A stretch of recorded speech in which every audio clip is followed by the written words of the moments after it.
Middle east का नक्शा बदलने वाला है। दोहा पर इसराइली स्ट्राइक्स ने गल्फ को हिला दिया। कतर जैसा मुल्क भी जब महफूज ना हो तो सोचो अगला टारगेट कौन होगा। इस खौफ के बाद सऊदी अरेबिया और पाकिस्तान ने साइन किया एक ऐसा डिफेंस पैक्ट जो कहता है अगर किसी कंट्री ने भी हम में से किसी एक पर हमला किया तो ये अटैक दोनों पर माना जाएगा। लेकिन सवाल ये है, क्या ये सिर्फ एक पेपर है या मुस्लिम नेटो की शुरुआत? क्या मुस्लिम कंट्रीज फिर से अपनी पुरानी गलतियां दोहराएंगी? फ़लस्तीन को ऑलरेडी खो दिया, इराक और सीरिया को तबाह कर दिया, अफगानिस्तान के ऊपर अटैक्स हुए, या फिर इस दफ़ा ये इत्तेहाद अमेरिका को भी घुटने टेकने पर मजबूर कर देगा। सोचो अगर तमाम मुस्लिम कंट्रीज एक हो गई तो कितना पावरफुल स्टेट होगा।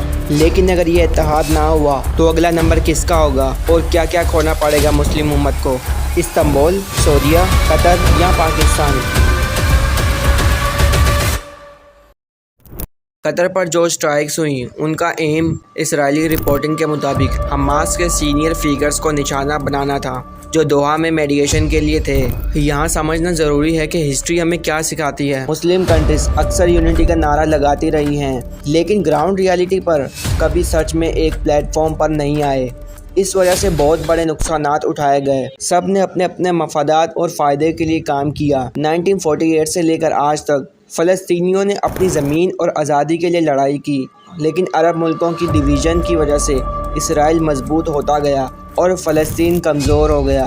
अगर सब इकट्ठा होते तो शायद आज कहानी और होती। जो आग फ़लस्तीन में लगी थी वही आग आहिस्ता आहिस्ता सब मुस्लिम कंट्रीज़ में लग रही है। 1980s में इराक और ईरान की वार, दोनों मुस्लिम कंट्रीज़ 8 साल तक लड़ते रहे। ना सिर्फ लाखों जानें गईं बल्कि पूरी उम्मत कमज़ोर हो गई और अमेरिका जैसे पावर्स ने दोनों तरफ को अपने इंटरेस्ट के लिए यूज़ किया। अफ़गानिस्तान की रशिया के खिलाफ लड़ाई हुई, फिर अमेरिका आया, फिर सिविल वार हुई।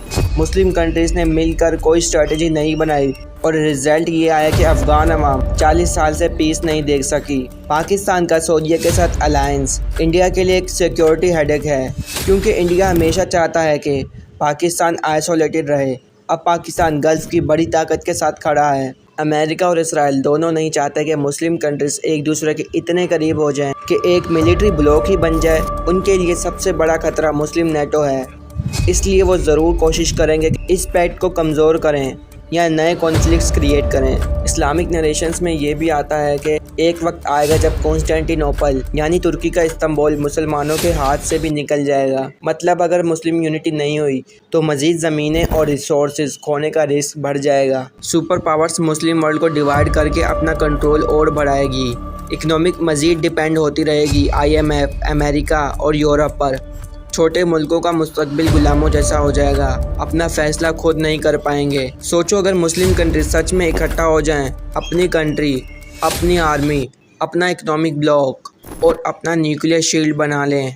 वर्ल्ड का सबसे बड़ा ऑयल और गैस रिज़र्व उनके पास होगा।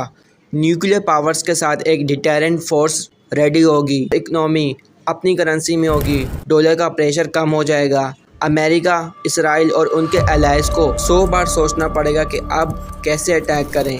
अगर आप चाहते हैं कि इसराइल के ऊपर एक मुकम्मल वीडियो बनाया जाए कि किस तरह हिटलर ने यहूदियों को मारा और आज वो एक पावरफुल कंट्री बन गई है, अगर आप ये जानना चाहते हैं कि किस तरह एक आदमी ने $65 बिलियन का स्कैम किया, तो इस वीडियो को आप देख सकते हैं।